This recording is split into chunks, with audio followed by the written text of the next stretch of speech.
ਸਤਿ ਸ਼੍ਰੀ ਅਕਾਲ ਜੀ ਸਾਰਿਆਂ ਨੂੰ ਵੈਲਕਮ ਟੂ ਮਾਈ ਚੈਨਲ। ਇਸ ਵੀਡੀਓ ਦੇ ਵਿੱਚ ਆਪਾਂ ਗੱਲ ਕਰਾਂਗੇ ਆਇਲਸ ਬਾਰੇ। Let's get started. IELTS stands for International English Language Testing System।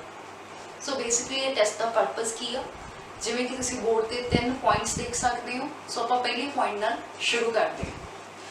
So it is basically designed to assess English language ability of non-native English speakers।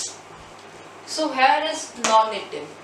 non-native ਦਾ ਮਤਲਬ ਕੀ ਆ ਕਿ ਉਹ ਸਟੂਡੈਂਟਸ ਜਾਂ ਉਹ ਕੈਂਡੀਡੇਟਸ ਜਿਹੜੇ ਕਿ ਉਹਨਾਂ ਦੇਸ਼ਾਂ ਤੋਂ ਹਨ ਜਿੱਥੇ ਕਿ ਇੰਗਲਿਸ਼ ਮੇਨਲੀ ਨਹੀਂ ਬੋਲੀ ਜਾਂਦੀ। ਹਾਂਜੀ, second point, for higher education, global migration and work ਪਰਪਸਿਸ।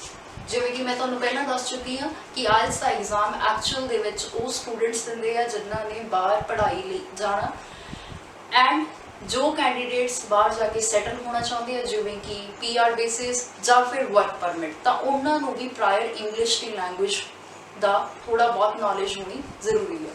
ਸੋ ਇਸ ਕਰਕੇ ਉਹ ਆਇਲਸ ਦੇ ਐਗਜ਼ਾਮ ਵਿੱਚ ਅਪੀਅਰ ਹੁੰਦੇ ਆ। Moving to next point, over 10,000 organizations accept it worldwide as a proof of language proficiency। ਤਾਂ ਜਿਵੇਂ ਕਿ ਤੁਸੀਂ ਦੇਖ ਸਕਦੇ ਹੋ ਕਿ ਪੂਰੀ ਦੁਨੀਆ ਦੇ ਵਿੱਚ 10,000 ਆਰਗੇਨਾਈਜੇਸ਼ਨਸ ਨੇ ਜਿਹੜੀਆਂ ਇਸ ਐਗਜ਼ਾਮ ਨੂੰ ਐਕਸੈਪਟ ਕਰਦੀਆਂ ਨੇ ਤੁਹਾਡੀ ਲੈਂਗੁਏਜ ਦੀ ਐਬਿਲਿਟੀ ਨੂੰ ਜਿਹੜਾ ਕਿ ਮੈਜ਼ਰ ਕਰਦਾ। ਹੁਣ ਆਪਾਂ ਗੱਲ ਕਰਾਂਗੇ ਇਹ ਟੈਸਟ ਕਿਹਨਾਂ ਦੁਆਰਾ ਕੰਡਕਟ ਕੀਤਾ ਜਾਂਦਾ ਹੈ। ਜਿਵੇਂ ਕਿ ਤੁਸੀਂ ਬੋਰਡ ਤੇ ਦੇਖ ਸਕਦੇ ਹੋ, it is jointly managed by IDP IELTS Australia, British Council and Cambridge Assessment English। ਸੋ ਇਹ ਆਰਗੇਨਾਈਜੇਸ਼ਨਸ ਨੇ ਜਿਨ੍ਹਾਂ ਦੁਆਰਾ ਇਹ ਟੈਸਟ ਨੂੰ ਕੰਡਕਟ ਕੀਤਾ ਜਾਂਦਾ ਹੈ। ਇਹ ਟੈਸਟ ਉਹਨਾਂ ਵੱਲੋਂ ਹੀ ਪ੍ਰਪੇਅਰ ਕੀਤਾ ਜਾਂਦਾ ਹੈ।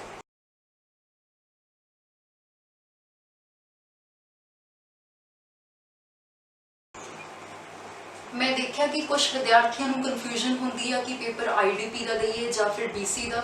ਸੋ ਉਹਨਾਂ ਨੂੰ ਕਨਫਿਊਜ਼ ਹੋਣ ਦੀ ਕੋਈ ਜ਼ਰੂਰਤ ਨਹੀਂ ਹੈ, ਕਿਉਂਕਿ ਦੋਨਾਂ ਦਾ ਫਾਰਮੈਟ ਵੀ ਸੇਮ ਹੁੰਦਾ। ਕੋਈ ਮਾਰਕਿੰਗ ਦੇ ਵਿੱਚ ਡਿਫਰੈਂਸ ਨਹੀਂ ਆ, ਕੋਈ ਐਗਜ਼ਾਮੀਨਰਸ ਦੇ ਵਿੱਚ ਡਿਫਰੈਂਸ ਨਹੀਂ ਆ।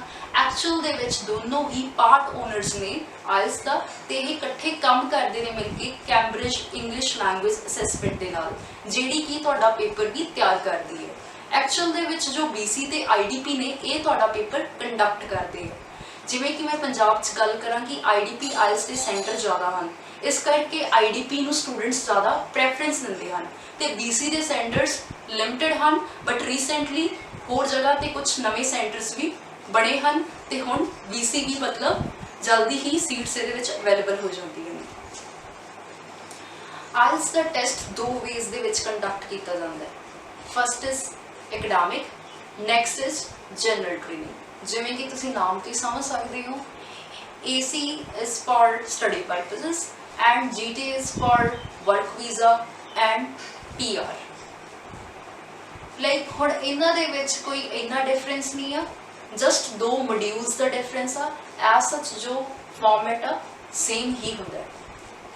ਲਾਈਕ ਜਿਵੇਂ ਆਪਾਂ ਗੱਲ ਕਰਾਂਗੇ ਕਿ ਆਇਲਸ ਦੇ ਵਿੱਚ ਬੇਸਿਕਲੀ 4 ਮੋਡਿਊਲਸ ਹੁੰਦੇ ਆ, listening, reading, writing and speaking.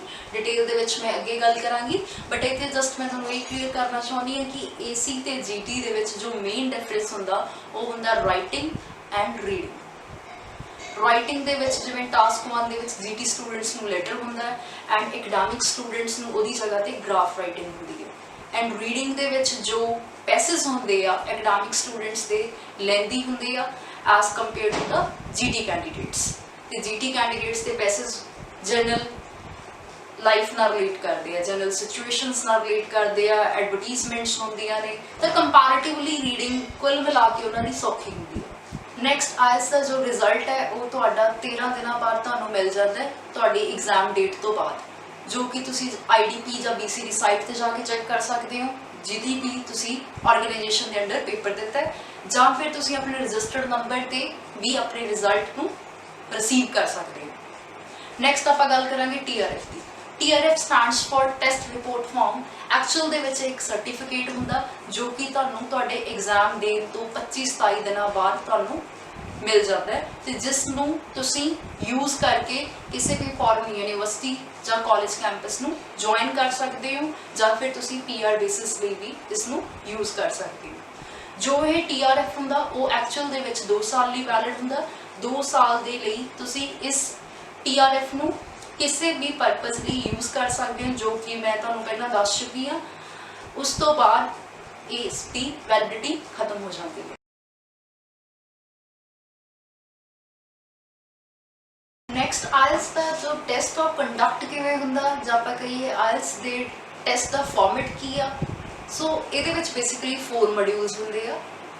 So very first is listening, second is reading, third is writing and the last is speaking. So जिवें कि तुसीं बोर्ड ते देख सकते हो LRWS जिहड़े पहले 3 मॉड्यूल ने ये तुहाडे एग्जाम डेट जो भी तुसीं सिलेक्ट करदे हो उहदे अकॉर्डिंगली साइमल्टेनियसली हुंदे आ बिना किसी ब्रेक तो। एंड जो तुहाडा स्पीकिंग का टेस्ट आ उहदा तुसीं स्लॉट अपनी चॉइस अकॉर्डिंगली चूज कर सकते हो। ये तुहाडा जो स्लॉट आ वो तुहाडा एग्जाम डेट तो प्रायर भी हो सकता है तो एग्जाम डेट तो बाद विच भी हो सकता है। हुण आपां गल करांगे जो ये चारों मॉड्यूल्स ने उन्हां नूं इवैलुएट किवें कीता जांदा है।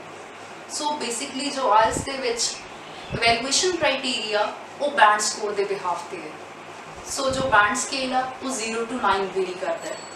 सो 0 बैंड स्कोर उन्होंने दिता जाता है कैंडिडेट्स नूं जिहड़े कि एग्जाम दे विच नहीं पहुँचते, I mean to say exam attempt ही नहीं करते।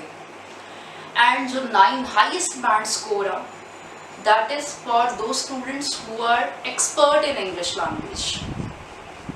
नैक्सट आपां गल करांगे फर्स्ट मॉड्यूल दी।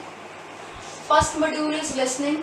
लिसनिंग दे विच बेसिकली की हुंदा, तुहाडी 35 मिनट्स की ऑडियो की लेंथ हुंदी आ, प्लस जिवें कि तुसीं देख सकते हो बोर्ड ते 10 मिनट्स तुहानूं एक्सट्रा टाइम मिलदा जो उस विच तुसीं अपने आंसरस नूं अपनी फाइनल शीट उपर ट्रांसफर करना हुंदा। सो टोटल तुहाडे कोले 45 मिनट्स हुंदे आ in listening module. Next is reading. Reading दे विच टाइमिंग तुहाडी 1 आवर हुंदी आ। टोटल 3 पैसेजेस हुंदे आ जिन्हां नूं तुसीं सॉल्व करना हुंदा एंड अराउंड 40 क्वेश्चनस हुंदे आ। आई मीन टोटल 40 क्वेश्चनस हुंदे आ जिन्हां नूं तुसीं सॉल्व करना हुंदा और within that time frame दे अंदर तुसीं उसनूं अपनी आंसर शीट ते भी ट्रांसफर करना हुंदा। Next is writing. राइटिंग दे भी तुहाडी 1 आवर दी हुंदी आ। इहदे विच तुहानूं 2 टास्क दित्ते जांदे आ जिन्हां नूं तुसीं अटैम्प्ट करना हुंदा and the last is speaking. Speaking दे विच तुसीं बोलना हुंदा, obviously it's sort of interview. So जिहड़ी कि अराउंड होंगी आ 15 to 20 मिनट की। सो ये एग्जामिनर के सामने फेस टू फेस जो भी तुहाडे तो क्वेश्चनस पुछदा उन्होंने तुसीं आंसर करदे हो। So it last around basically 15 to 20 minutes. Thank you for watching this video. जेकर ये वीडियो तुहानूं चंगी लगी तो प्लीज़ लाइक शेयर ते सबसक्राइब जरूर करियो। See you in the next video.